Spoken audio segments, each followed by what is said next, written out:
Nah si Mbak ini emang agak-agak lagi ya ngasih tahu, harusnya kan ngasih tahu kalau pengen kaya kerja dong nak, jangan males-malesan. Masa harus sih pakai tumbal nih guru spiritual apa bukan? Aku perhatiin kan.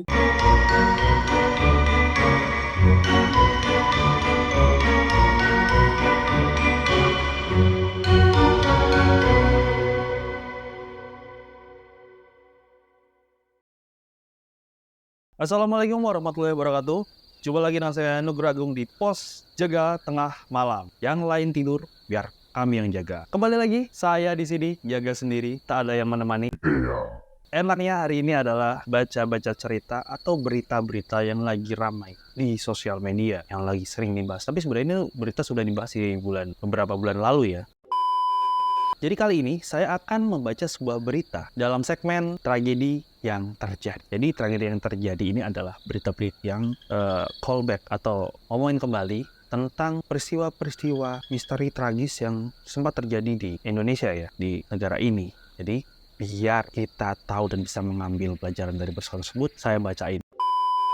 Oke, sebelum kita mulai, saya selalu berpesan kepada teman-teman semua untuk jaga kebaikan yang ada di sekitar teman-teman. Dan juga jangan lupa jaga kesehatan, jaga pola makan, jaga kewarasan. Nah, buat teman-teman yang suka dengan konten-konten ini, suka dengan konten JTM, silahkan like, subscribe, dan komen di kolom komentar. Kita bahas melalui kolom komentar, bahas apa yang sedang disampaikan. Jadi kalau sekarang lagi mau bahas tentang berita-berita yang ada ini, ya kita bahas itu aja, jangan lempar kemana-mana, silahkan komen di kolom komentar. Kalau punya cerita-cerita juga bisa loh komen atau DM saya di Instagram Nugroho Agung punya 2. Lalu jangan lupa teman jaga aktifkan lonceng notifikasinya supaya teman-teman dapat update terbaru dari video jaga tengah malam, karena kita tuh masih banyak banget kerjaan yang harus dilakukan.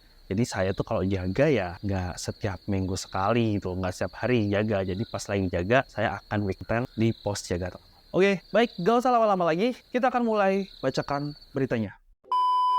Jadi, pada hari Kamis 15 Juni 2023, dua pekerja bernama Slamet dan Purwanto menemukan benda yang diduga kerangka manusia saat mereka sedang melakukan pekerjaan, yaitu meratakan atau memperbaiki tanah bekas kolam yang dibeli oleh Prasetyo Utomo, 42 tahun, warga Kelurahan Tanjung, Kecamatan Purwokerto Selatan. Nah, benda yang ditumpahkan ini itu kerangka manusia dan itu adalah kerangka bayi, iya bener, kerangka bayi, nggak salah dengar. Nah, siapa sangka dari penemuan ini itu awal atas terungkapnya sebuah peristiwa sinting yang dilakukan ayah kepada anak. Peristiwa ini memakan korban di setiap tahunnya. Setiap tahun sekali pasti ada satu korban yang harus dikuburkan di situ. Nah, kejadian ini nih menggegerkan warga setempat karena ternyata peristiwa ini terkait dengan hubungan antara anak dan bapaknya atau ayahnya. Bukan hubungan anak dan ayah secara normal ya, tapi hubungan intim antara anak dan ayahnya, hubungan saudara. Yang sekali lagi di setiap tahunnya pasti memakan satu korban yang harus dikuburkan di area kolam tersebut. Akhirnya atas ketemuan ini nih, para pekerja dan pemilik kolam tersebut melaporkan kejadian ini ke petugas terdekat. Nah, polisi yang dapat laporan ini itu langsung mencari dan melakukan investigasi ke tempat kejadian perkara. Jadi, akhirnya polisi langsung mengumpulkan benda-benda yang ada di situ yang diduga itu kerangka bayi manusia dan dikumpulkan untuk dilakukan tes forensik di rumah sakit. Jadi, dari sini nanti hasilnya akan ketahuan ini kerangka benar punyanya manusia atau bayi itu atau cuma kerangka hewan, karena kan kalau itu kerangka bayi itu bentuknya kecil ya, nggak besar gitu kan, jadi bisa jadi rancu. Makanya dilakukan penelitian dulu nih beberapa hari gitu loh, nggak mungkin beberapa jam aja paling ya, cepat gitu. Petugas kemudian membawa barang bukti itu ke Rumah Sakit Dr. Margono Soekarjo Purwokerto untuk memastikan kebenarannya. Setelah hasil pemeriksaan forensik keluar, ternyata memang benar apa yang diteliti itu, apa yang diperiksa itu adalah kerangka bayi manusia. Kan gila gitu. Ini kerangka bayi manusia ditemukan di ladang atau di kolam yang sedang diletakkan itu kan. Nggak tahu ya, bayi-bayi ini kan nggak bersalah kalau memang harus dikuburkan itu kenapa. Nah, 1 minggu kemudian, atau tepatnya Kamis 21 Juni 2023, polisi akhirnya menemukan lagi 3 kerangka bayi di lokasi sekitar di tempat kejadian perkara itu. Nah, total ada 4 dong, berarti ada 4 kerangka bayi yang sudah ditemukan di situ. Setelah melakukan penyelidikan dan pemeriksaan, polisi kemudian menangkap seorang perempuan berinisial E yang diduga berkaitan erat dengan kejadian ini, yang diduga mengetahui tentang kejadian ini. Nah, kenapa bisa langsung nangkep E? Ya mungkin karena hasil dari tes forensik sudah keluar dan DNA yang ada di tulang atau rambut dari bayi tersebut merujuk ke E. Dari penangkapan E ini, polisi menggali informasi lagi. Nah, setelah melakukan pemeriksaan kepada E akhirnya mengaku kalau faktanya dia memang adalah ibu dari bayi-bayi tersebut. Bayi-bayi yang dikubur tersebut itu bukan dilakukan oleh E, melainkan dilakukan oleh ayah E yang inisialnya R 57 tahun. R ini ayah kandung korban yang memaksa korban untuk berhubungan intim dengan Edan ini. Gila kan? Jadi terungkap fakta kalau E dan R ini melakukan hubungan intim sedarah yang setelah E mengandung kan dia melahirkan. Sesaat setelah E melahirkan ini, R akan langsung mengambil bayinya dan langsung dikubur bayi tersebut. Dan kita kan nggak tahu sebenarnya apa maksud dari yang dilakukan oleh R ini kepada bayi-bayi tersebut. Nah, hubungan sedarah ini itu juga diketahui oleh S, istri ketiga dari R. Jadi R ini punya istri 3. Nah, S sendiri ini adalah anak dari istri ketiga R. Jadi R ini punya 3 istri. Istri pertama dinikahi secara sah, istri kedua dan ketiga dinikahi secara siri. Nah, istri pertama dan istri keduanya sudah diceraikan oleh R. Doyan banget R ini ya, emang. Nah, si R ini nikah dengan S. S sendiri merupakan anak dari istri ketiga R yang berinisial S. Nah, R ini, atau kita panggil saja Rudy lah. Nah, Rudy ini, dia tuh punya istri 3. Istri pertama dinikahi secara sah, istri kedua dinikahi secara siri, nah istri ketiga dinikahi secara siri juga. Nah, istri pertama dan istri kedua itu sudah diceraikan. Tinggal istri ketiganya ini. Nah, istri ketiganya ini juga mengetahui tentang apa yang dilakukan oleh Rudy pada anaknya E ini. Kan jadi gila ya, kok bisa satu keluarga ini melakukan hal sekeji ini pada anak. Akhirnya R dijadikan tersangka, sedangkan E dijadikan saksi kunci atas peristiwa ini. Polisi akhirnya terus melakukan pemeriksaan supaya bisa mendapatkan berita yang paling benar dari peristiwa tragis yang merenggut bayi tak berdosa ini. Setelah petugas menggali informasi, akhirnya petugas mendapatkan satu kronologi. Nah, kejadian ini bermula di tahun 2013. E dan R melakukan hubungan intim sedarah antara anak dan ayah. Hubungan ini dilakukan E dan R itu bukan karena mereka suka sama suka, tidak. Jelas tidak. Orang gila mana yang mau melakukan hubungan intim dengan keluarganya sendiri gitu loh. Orang gila mana? Kayaknya ada di film-film, tapi ini ternyata jadi kenyataan. Hubungan yang dilakukan E dan R ini adalah hubungan yang dilakukan secara paksaan, dengan cara paksa ya. Jadi R itu mengancam E harus mau menuruti kelakuan dari R ini. Kalau enggak, si Rudy ini atau R ini, kita panggil aja Rudy deh. Si Rudy ini akan mengeksekusi E jika dia menolak. Akan dilakukan eksekusi kepada E, pokoknya E akan dihabisi, intinya kayak gitu. Nah, Rudy ini waktu pas meminta hal tersebut pada E itu mengancam dengan ya, karena waktu itu E masih kecil ya, pasti takut dengan apa yang dilakukan oleh ayahnya tersebut. Rudy juga nggak mau lah berita ini terbongkar. Makanya dia juga mengancam istrinya, yaitu S. S ini diancam jika S berani melaporkan Rudy ke pihak terkait, maka S akan dihabisi juga, dieksekusi juga sama si Rudy. Kan kacau banget orang kayak gini ya. Dia nggak melindungi keluarganya, sebagai laki-laki nggak cari nafkah, malahan menghancurkan keluarganya dari dalam sendiri. Anaknya dihancurkan, istrinya dilukai, dan ini adalah beban yang berat buat E dan S sebagai wanita. Gila kamu ya Rudy. Nah, karena Rudy mengancam anak dan istrinya ini dengan golok yang ada di tangannya, mau nggak mau, E harus menjalani apa yang diperintahkan oleh Rudy. Jadi mereka nggak punya pilihan lain. Dan ini mungkin adalah pemikiran-pemikiran orang yang ada di sana ya. Jadi mereka memang benar-benar sudah takut, ketakutan, tidak mau melakukan, tidak mau. Kadang ada orang yang kasihan nih, nanti kalau keluarganya itu dipenjara, ke aku yang malu sendiri, nggak mau membongkar aibnya juga. biarkanlah peristiwa ini berjalan, coba untuk kuat, akhirnya kayak gitu. Nah si E ini melakukan itu, dia akhirnya mungkin berpura-pura kuat ya menjalani itu dari tahun 2013 sampai tahun 2021. Kan gila, itu lama banget. Dan S ini juga bungkam. Nah S ini selain untuk nutupin beritanya, dia juga bantu Rudy saat proses melahirkan. Jadi nggak pernah tuh proses melahirkannya di dokter, nggak pernah. Karena kalau di dokter mungkin bakal ketahuan kan, akan dilakukan proses buat akte dan lain-lain, mungkin akan kayak gitu. Nah karena ini bayinya diniatkan untuk dikubur setelah dilahirkan, makanya S dan Rudy berusaha supaya warga sekitar tidak tahu kalau E itu sedang mengandung atau saat melahirkan. Jadi S yang membantu proses saat E mengandung dan melahirkan. Nah dari sini Rudy akhirnya mengaku kalau dia sebenarnya sudah menguburkan 7 bayi dari 7 kelahiran dong berarti. Wah gila kan. Nah dihimpun dari Kompas.com yang telah mewawancarai Kepala Satuan Reserse Kriminal Kasat-Reskrim Polresta Banyumas Kompol Agus Supriyadi,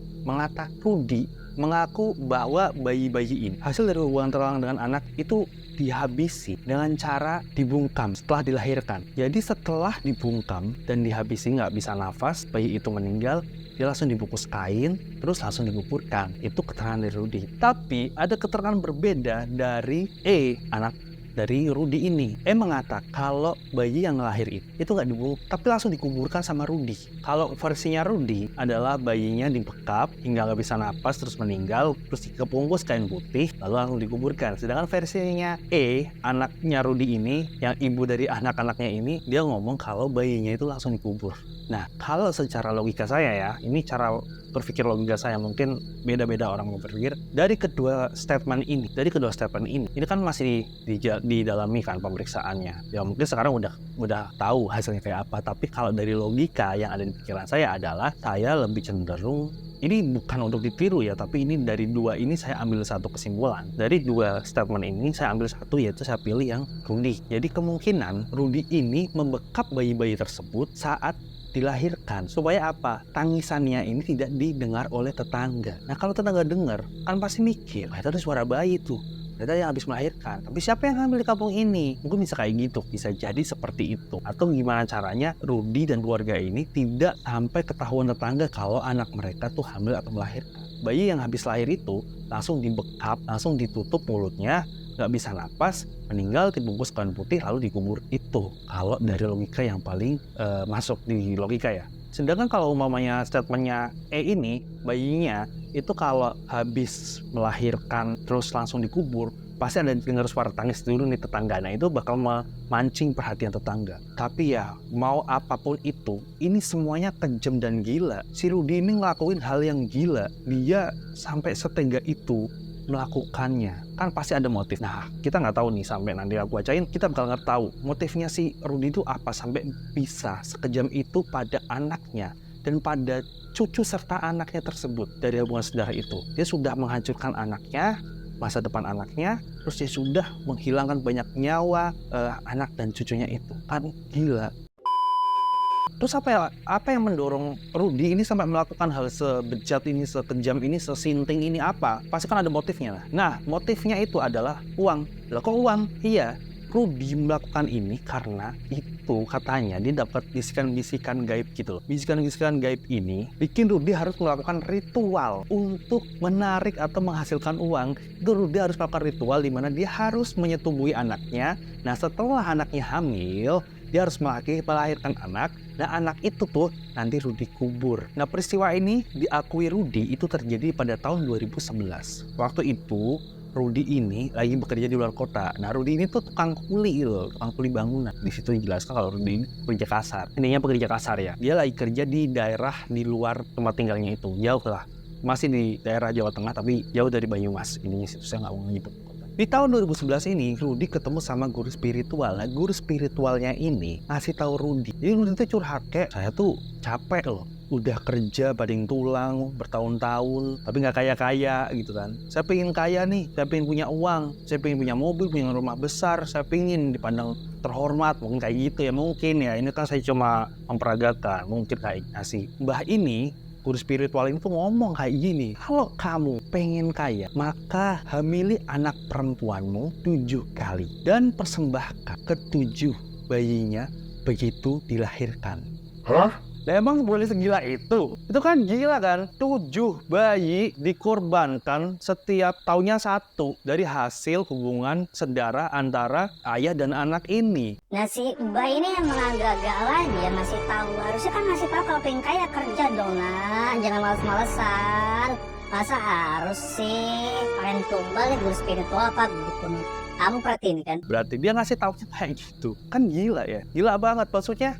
Ini tuh guru spiritualnya sinting kali ya, pakai ngomong kayak gitu ke Rudy. Nah, Rudy yang udah bosan miskin ini, yang pingin semuanya instan ini, akhirnya main judi slot. Enggak main judi slot. Tapi Rudy melakukan hal yang lebih parah dari itu, yaitu melakukan apa yang diperintahkan oleh guru spiritualnya itu. Nah, omongan guru spiritualnya itu tuh gema terus di kepalanya Rudy. Jadi kayak bisikan-bisikan gaib gitu. Tumbalkan. Kayak gitu pokoknya. Pokoknya dia disuruh apa yang dia pengen ngelakuin apa yang disuruh oleh guru spiritualnya. Nah, kalau dipikir-pikir ya, si Rudy ini kan dia pengen kaya. Dia udah kerja keras, tapi kan istrinya banyak juga ya. Maka dari itu guys, kalau punya istri tuh, kalau belum punya pendapatan yang bagus tuh nggak usah banyak-banyak, 1 aja cukup. Itu kan anak orang juga kalian kasih makan, jangan banyak-banyak, 1 aja. Kalau belum cukup kan harus adil. Kalau pengen 3 pengen 4 kan slotnya cowok kan 4, tapi kan harus adil. Kalau merasa nggak adil dan nggak cukup, jadi nggak usah sok-sokan banyak istri, akhirnya pusing sendiri kayak Rudy ini nantinya. Nah, sesampainya Rudy ini di rumah di Banyumas itu, dia mikir, dia ngelihat anak, waduh anakku, apa bener ya aku lakuin aja apa yang diperintahkan oleh guru spiritual tadi, mbah bego tadi. Si Rudy ini kayaknya udah kena nih, dia terus kena bisikan itu terus. Dia ngaku karena ada bisikan itu terus, soalnya dia ngaku terus dia mikir. Tapi waktu itu di tahun 2011 anaknya tuh masih berusia 11 tahun. Jadi Rudy nggak bisa melakukan itu karena takutnya malah nanti pas waktu Rudy melakukan hal bejat itu waktu hamil, si anak tuh nggak kuat, bisa jadi keguguran, malahan bisa jadi nyawa anaknya terancam. Jadi malah nggak bisa melanjutkan ritual tersebut. Akhirnya Rudy nunggu nih, kan gila, dia bisa ada waktu nunggu loh guys, 13 tahun saat anaknya berusia 13 tahun, Rudy akhirnya melancarkan aksinya itu. Jadi dia nunggu 2 tahun dari usia anaknya si A ini 11 tahun sampai 13 tahun, baru di situ si Rudy ini melakukan kebejatannya. Ya kan kelihatan kan, ini direncanakan Rudy. Dan dalam waktu 2 tahun itu, Rudy mikirnya cuma lakukan apa yang diperintahkan oleh guru spiritualnya itu. Kan gila ya, 2 tahun buat mikir apa sih? Mikir kayak gitu doang. Pikir dia mau melaksanakan rencana yang diperintahkan oleh guru spiritualnya itu. Itu 2 tahun temannya pada kemana sih? Nggak ngomongin apa ya? Buat datang ke kiai atau ustadz ajakin dia ke pengajian kayak atau apa kayak, biar dia sadar gitu kan. Buset. Nah akhirnya di tahun 2013 Rudy akhirnya melakukan itu. Si E ini dipaksa untuk melakukan hubungan intim dengan Rudy. Akhirnya setelah melakukan hubungan itu, setelah 9 bulan anaknya lahir nih. Anak pertama dari hubungan terlarang ini lahir. Anak pertama dari bisikan gaib yang terus ganggu Rudy ini lahir. Nah di situ Rudy tidak menguburkan anaknya ini, anak dan cucunya ini, anak serta cucunya ini. Kenapa? Karena Rudy itu goyah. Ternyata ada sisi manusianya yang masih tersimpan di hatinya. Dan dia tuh nggak tega buat mengubur anak serta cucunya ini untuk jadikan tumbal. Akhirnya apa? Anaknya ini diadopsi ke orang lain. Nah, selamat dong di situ. Mungkin mikirnya keluarga itu, oh selesai nih, nggak akan ada lanjutan lagi nih. Mungkin di sini akhirnya hati Rudy terketuk untuk tidak melanjutkan hal bejatnya ini. Mungkin semuanya akan diperbaiki, tapi salah. Ternyata tidak seperti itu. Di bulan berikutnya, setelah Rudy selesai dengan urusannya tadi, yang anak pertamanya tadi, Rudy melakukan hal bejat itu pada anaknya yaitu E. Dan akhirnya setelah 9 bulan berikutnya, E ini melahirkan lagi anak yang kedua. Nah, anak yang kedua ini yang akhirnya dikuburkan oleh Rudy. Dan di sini Rudy berulang kali melakukan hal serupa, menghamili anaknya, menguburkan cucu dan anaknya berulang kali dari tahun 2013 sampai tahun 2001. Jadi totalnya kata Rudy sudah ada 7 bayi yang dikuburkan setelah dilahirkan oleh E. Bejat kamu Rudi.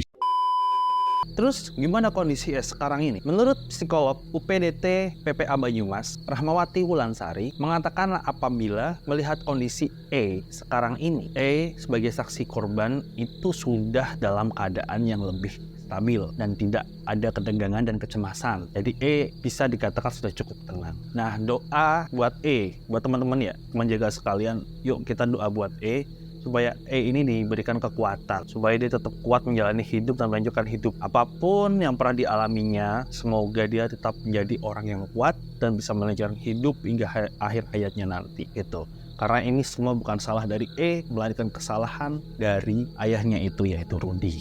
Polisi sendiri sudah mengamankan cangkul, kain putih yang digunakan Rudi untuk membungkus bayi-bayi tersebut sebelum dikuburkan, dan juga beberapa barang yang digunakan Rudi dalam melakukan aksinya. Atas perbuatannya ini, Rudi akhirnya diancam dengan pasal 340 KUHP tentang pembunuhan berencana dengan ancaman hukuman eksekusi atau hukuman seumur hidup. Dan juga Rudi dijerat dengan pasal 80 ayat 4 tentang Undang-Undang Perlindungan Anak. Nah, ini kan hukuman yang ada di negara ini ya, tentang pembunuhan berencana, perlindungan anak. Dan menurut teman jaga sendiri, untuk Rudi ini, hukuman apa yang paling pantas? Untuk seorang ayah yang sudah merusak masa depan anak, merusak pikiran dan jiwa anak, serta merusak istrinya juga, otomatis merusak keluarganya juga, menghancurkan segalanya. Hukumannya apa yang pantas buat orang macam Rudi? Sudah menghancurkan dan juga menghabisi banyak nyawa demi sebuah kekayaan yang dijanjikan oleh manusia juga. Simbah guru spiritual ini yang selalu membisikinya dengan ucapan-ucapan gaib supaya dia melakukan ritual tumbal. Terus setelah melakukan ritual itu, apakah Rudi menjadi kaya raya seperti apa yang sudah dijanjikan oleh guru spiritualnya? Tidak, Anda salah. Rudi tidak kaya, tapi nggak tahu ya, kayanya nanti kapan nggak tahu. Tapi dia tidak kaya, karena sebelum kaya, si Rudi ini sudah ditangkap duluan sama polisi. Jadi mungkin ini yang namanya bantuan tangan Tuhan, yang akhirnya ikut mengungkap kebejatan dan kekejaman yang dilakukan oleh Rudi pada anaknya dan pada keluarganya itu. Hambatan yang paling susah itu dirasakan oleh polisi adalah polisi ya. Polisi ini tidak bisa mengambil keterangan dari guru spiritual dari Rudi ini. Kenapa? Karena guru spiritualnya Rudi ini sudah tidak ada, alias sudah meninggal dunia. Jadi tidak ada yang bisa dimintai keterangan terkait hal tersebut. Tapi Rudi mengakui kalau dia benar-benar bertemu dengan guru spiritualnya, dan yang melakukan atau yang menyarankan hal ini adalah menghancurkan masa depan anaknya, menghabisi 7 bayi dalam beberapa tahun dari 2013 sampai 2021, dan akhirnya terungkap tanpa kesengajaan oleh seseorang, dan akhirnya membuat Rudi harus di dalam meringkuk di balik jeruji besi atau nantinya akan dieksekusi. Kita tunggu aja kelanjutan dari kasus ini. Saya pikir di tahun 2023 ini tuh orang udah nggak percaya lagi sama yang namanya aksi tumbal menumbal. Ya, tahu ini adalah aksi yang dilakukan Rudi di tahun 2013. Kan udah tahun milenial, tahun 2000-an. Tahun orang sudah banyak sosial media beredar. Tapi tetap aja pikiran manusia masih bisa dibohongi oleh manusia lainnya. Dengan kata-kata guru spiritual itu, Rudi meyakini bahwa dia bisa kaya dengan cara menumbalkan bayi hasil hubungan terlarangnya dengan anaknya itu. Sending kan, sinting dia, dan dia percaya itu. Kalau mau dirunut, sebenarnya saya pernah membaca sebuah buku yang di dalamnya penggambaran tentang hubungan sedarah di dalam keluarganya, dan juga pengorbanan untuk menjaga kedikdayaan keluarganya. Ada itu ternyata. Waktu saya tahu kasus ini, saya keinget sebuah buku, yaitu buku Janur Ireng yang ditulis oleh Simple Man. Di situ dia ceritain tentang Sabdo Kuncoro yang di dalam keluarga itu ternyata tuh bapaknya ini punya ambisi untuk terus menjaga marwah atau keagungan dari keluarganya tersebut. Dia menikahi anaknya sendiri dinikahi, dia juga menikahi istrinya itu ternyata juga kandung gitu. Hubungan sekandung tuh, hal-hal seperti ini dulu itu mungkin dilakukan, tapi kan kita nggak tahu ya ada sejarah sekelam ini. Cerita-cerita orang dulu kan memang ngeri gitu kan, zaman-zaman waktu itu. Kita tahu ada Tantrayana, Kita tahu sebelum Islam masuk ada apa. Banyak banget lah pokoknya sejarah-sejarah orang-orang cerita. Kalau dari kakek, bapak saya cerita tuh orang-orang yang memeluk ilmu kejawen hitam atau irengan itu tuh menyeramkan. Kalau putihan kan puasa, ya puasa weton, Senin Kamis, bertapa, topo, itu lebih ke arah spiritual. Kalau orang-orang ini kayak hihil. Jadi ada ilmu santet, pelet, sama ngepet itu tercipta dari sebuah ritual-ritual berdarah yang akhirnya menciptakan ini di sini. Mungkin bisa jadi kejadian bener ini di Rudy ini, atau memang karena guru spiritual sudah meninggal akhirnya ilmunya itu tidak berlaku. Rudy akhirnya bisa jadi seperti itu. Tapi ya buat teman-teman jangan sampai terjebak dengan hal-hal seperti itu, apalagi zaman sekarang ya. Kalian boleh percaya hal-hal gaib di sekitar kalian, kalian boleh mempercayai cerita-cerita zaman dulu yang menyeramkan, boleh, gak apa-apa. Itu untuk apa? Untuk berhati-hati. Kita ambil pelajaran baik-baiknya dari situ dan kita bisa menghindari hal tersebut supaya kita tidak terjerumus dalam kegelapan. Kalau si Rudy ini kan sudah terjerumus, masuk dan tenggelam dalam kegelapan karena dia percaya dengan apa yang diperintahkan oleh guru spiritual yang tadi menghamili, menyetubuhi anak kandungnya sendiri, lalu menguburkan hasil dari hubungan tersebut, yaitu bayi serta cucunya itu setelah melahirkan.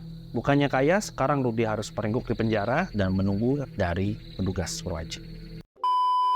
Oke teman-teman, kita tahu peristiwa-peristiwa ini sangat-sangat menyeramkan ya. Mengatasnamakan pesugihan, ya nggak mengatasnamakan pesugihan, memang ini sebuah ritual pesugihan yang dijalankan oleh Rudy. Dan bisa jadi sebenarnya Rudy mendatangi orang yang salah. Bisa jadi ya, karena pada dasarnya ada para orang-orang yang dibilang ahli spiritual ini atau dukun-dukun ini, kadangkala untuk menjaga marokahnya dia memberikan syarat atau ritual yang tidak masuk akal. Contoh, seumpama ini Rudy nggak ketangkap, bisa jadi kalau guru spiritual masih hidup, Rudy datang ke sana, "Bah, kok ini saya belum kaya, padahal saya sudah melakukan." Bisa jadi saya kayak gitu ya. Nanti guru spiritual bilang, "Oh, kamu kurang. Kamu coba deh cari sapi hitam di daerah luar Jawa." Ya, kalau dilakukan itu bisa memakan waktu, bisa makan biaya. Kalau nggak dilakukan itu nggak terjadi. Nah, orang yang perlu tidak percaya dengan apa yang diucapkan oleh si dukun ini atau guru spiritual ini, itu tuh akan mudah terpancing dan melakukan hal tersebut.